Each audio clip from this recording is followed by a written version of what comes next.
Selamat sore waktu Indonesia Bapak-bapak semua. Selamat Iya, sore. selamat siang ya. Mas Ali sama kita ini selamat siang ini. Iya. Ya, selamat siang. Selamat siang waktu Doha. Coach Pak Sumarji, ini sekali lagi selamat ya buat kemenangan timnas kemarin melawan Korea Selatan. Jadi saya mau tahu nih, kalau di Indonesia nih pada saat tadi subuh meskipun udah ngantuk tapi masih deg-degan lihat drama adu penaltinya. Nah, kalau di sana suasananya gimana, Pak Sumarji? Ya, iya. Jadi yang menonton di layar kaca saja deg-degan, apalagi kita yang membawa tim gitu ya, yang ada di tim gitu. Apa nggak tambah stres gitu kalau apa namanya ngikuti perkembangannya kan, detik demi detiknya. Artinya ini apa namanya proses yang memang ya harus dijalani kan. Tadinya kan kita itu punya di tim itu punya keinginan kalau bisa ya jangan sampai apa namanya ada tambahan waktu, terus jangan sampai ada adu penalti karena kan kita tahu kita kepinginnya itu bisa bermain itu ya cukup 90 menit plus sekian gitu. Setelah itu ya kita menang gitu. Maunya kan begitu, tetapi kan rupanya jalannya kan berliku dan harus ada perpanjangan waktu, terus harus ada apa penalti, Ya. adu penalti, sehingga itu kan membutuhkan apa ketahanan fisik, ketahanan mental, disiplin pemain yang harus kuat. Oke. Ya kan, akhirnya kan semuanya tercurah, tertumpahkan di situ semua lah kan begitu. Dan terbayar semua ya dengan kemenangan timnas Indonesia kemarin. Alhamdulillah. Tapi Alhamdulillah. semua juga itu berkat doa dari seluruh masyarakat Indonesia. Oke. Baik Oke. yang ada di Qatar maupun yang ada di sana. Kenapa? Karena kan kalau namanya sudah adu penalti itu kan faktor apa namanya luck itu kan juga ini kan. Faktor hoki kan Ya. juga ini. Oke. Dewi Fortuna kan juga ada dari yang Oke, kalau kuasa gitu, itu. Pak Sumarji saya mau tanya dulu deh ke Coach Justin. Coach, jadi sebenarnya kemarin kemenangan Ya. timnas ini lebih ke mana faktornya? Pelatihnya Sintayong, anak budaya timnas, atau tadi ada jangan-jangan ada faktor luck-nya juga? Kalau faktor luck itu pasti ada. Argentina tidak mungkin jadi juara dunia kalau mereka nggak luck pada saat adu penalti di perempat final dan final. Faktor luck itu pasti ada. Cuman faktor luck itu datang pada saat kita berusaha, kita bekerja keras. Dan gameplaynya, kalau menurut saya pribadi ya, saya lebih suka permainan dengan pas melawan Yordania. Itu benar-benar diobok-obok Yordania. Kemarin bagus, tapi lawannya juga tidak kalah bagusnya. Hanya semoga ini mungkin Pak Sumarji bisa sampaikan ke pemain, masih ada beberapa catatan, beberapa PR yang harus kita perbaiki agar kita bisa memenangkan laga di semifinal. Contoh, Sintayong menggunakan 3 pemain di sayap kanan. Artinya Sintayong pun tidak puas. Bahkan Ferrari dan Komang dalam 4 pertandingan diganti-ganti terus. Oke. Nah, kalau kita lihat match-nya ini, dalam 4 pertandingan kita diserang terus dari sisi kanan. Tapi sebagai pelatih dia nggak bisa melakukan apa-apa selain memberi kesempatan kepada pemain yang ada. Tapi Coach, ini sebenarnya pemainnya kemarin tuh sendiri harus fokus. kunci yang paling memegang itu yang paling andil besar nih siapa? Apakah tendangan terakhir dari Arhan nih? No, enggak. Tendangan Arhan itu hanya 1 gol. Kita punya kecuali Arkan, yang lain juga masuk. Itu juga butuh mental. Kunci kemenangan itu semua atas kinerja dari pelatih, dari staf, dari non-teknis, dari pemain cadangan yang memiliki satu visi, satu determinasi untuk bisa memenangkan pertandingan ini.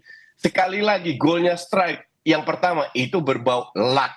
Yang kedua untuk saya juga luck. But that's okay, minimal kita berusaha, kita bisa memanfaatkan. Tapi kita juga belajar, menit 84 kita unggul 1 gol, kok bisa kita kebobolan? Kok hanya 2 pemain yang berada di belakang, bukan 4 pemain? Karena sisa bermain tinggal 6 menit regular time. Kok bisa kita tidak bisa cetak gol atau mendominasi pada saat melawan 10 orang? Nah ini PR untuk Sintayong yang bisa kita bawa ke semifinal. Karena kita ini lagi nge-pick sekarang. Semoga nge-picknya terus dilanjutkan. Sekali lagi saya tidak menyalahkan pemain karena jangan lupa usia rata-rata pemain kita itu sekitar 20. Nah, artinya jam terbangnya cetek. Jadi kesalahan-kesalahan itu bisa terjadi. Apakah kalau gitu jangan-jangan tadi kalau misalnya harus ada kehati-hatian juga Pak Sumarji, jangan-jangan karena ada juga tekanan nih dari pemain Korea Selatan karena kan pelatih kita juga dari Korsel. Pak Sumarji? Ya, gimana Mbak? Sorry. Ada tekanan nggak sih sebenarnya yang dirasakan oleh pemain-pemain kita gitu dari tim Korsel, apalagi kan pelatih kita juga dari Korsel. Saya kira kalau di sepak bola tekanan itu hal yang biasa. Jadi memang semuanya kan di bawah tekanan kalau namanya bermain di sepak bola itu di lapangan itu. Apalagi ini kan pertandingan yang boleh dikatakan pertandingan yang cukup besar lawannya Korea Selatan. Jadi tekanan itu kan benar-benar sangat luar biasa di anak-anak. Tetapi ini kan tekanan itu akan hilang ketika anak-anak secara mental secara psikologis itu bisa menguasai gitu. Nah, kemarin kan Oke. kita lihat kemarin kan melawan Korea Selatan itu kan sudah betul-betul by proses yang baik gitu ya. Hmm. By proses yang sangat baik. Jadi dari yang pertama bagaimana Coach Sintayong Oke. menerapkan strategi yang memang betul-betul tepat ya sesuai dengan kebutuhan tim ya. Terus yang Baik. kedua bagaimana meningkatkan mental para pemain.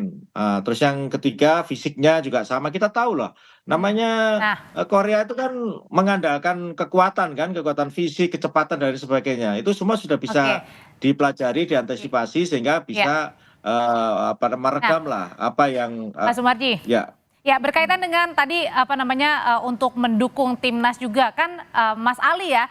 Ini ramai sekali trending juga bahwa banyak juga penonton, bahkan tadi kalau kita lihat sebelumnya itu ada warga negara asing yang sampai menggunakan baju timnas kita gitu. Nah, ini sebenarnya apa yang terjadi? Berarti banyak dari luar WNI yang kemudian mendukung Indonesia. Iya, makasih Mbak Audrey. Kalau misalkan kita melihat kemeriahan penonton di Piala Asia U23 ini ya, itu juga sebenarnya tidak jatuh dari langit begitu saja. Jadi kita sudah kita rencanakan jauh-jauh hari sebelumnya. Paling tidak dalam ingatan saya itu sekitar bulan Oktober 2023 kita sudah membentuk wadah supporter Garuda Qatar yang inilah aktor sebenarnya yang mengisi stadion sampai begitu penuhnya gitu ya. Jadi di luar itu juga dari sisi kami di KBRI juga memang merencanakan Piala Asia ini kita ingin tunggangi dalam tanda kutip Piala Asia Under 23 ini untuk promosi Indonesia.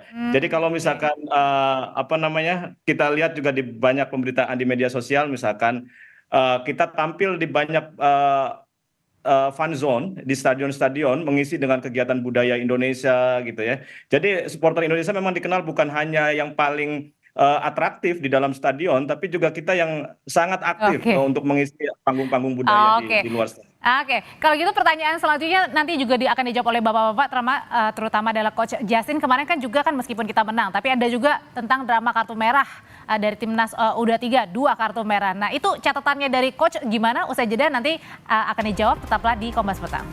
Catatan dari Coach Justin apa sih Coach ketika kita punya kartu merah ya, ada 2 lagi drama kartu merah kemarin dalam pertandingan begitu, apalagi nanti kita masih menunggu nih, nggak tahu nih lawan Uzbek atau mungkin dari Arab Saudi. Ya, kita harus belajar bagaimana seandainya kesempatan ini terjadi lagi, kita berlawan 10 orang, bagaimana kita bisa memanfaatkan kelebihan 1 orang, entah itu dari transisi, dari counter maupun bertahan. Tapi saya salut untuk wasit-wasit yang benar-benar memanfaatkan fasilitas VAR. Itu tidak dilakukan pada saat kita bertemu dengan Qatar. Pada saat gol offside, gol pertama dari Qatar, digunakan VAR. Kartu merah, yang pertama diberikan kartu kuning, dicek dulu dengan VAR. Bahkan penaltinya Justin Hubner yang tidak masuk, dan ternyata kiper sudah maju terlebih, digunakan dengan VAR. Dan sayangnya tidak selalu dilakukan oleh wasit. Jadi kemarin kita bukan beruntung, ini emang tugas wasit. Kewajiban dari wasit untuk menggunakan segala fasilitas, di situ kita cukup dibantulah. Tapi sekali lagi semoga kalau kita menghadapi sikon-sikon yang tidak terduga, Sintayong sudah punya plan A, plan B, plan C, plan D. Oke, kalau gitu dinantikan ya nanti plan-plannya seperti apa pada saat semifinal. Nah kalau gitu singkat saja Pak Sumarji dan juga Mas Ari, kesiapan nanti melawan, kita nggak tahu nih Uzbek atau Arab Saudi nih nanti yang akan bertanding melawan timnas. Singkat Pak Sumarji.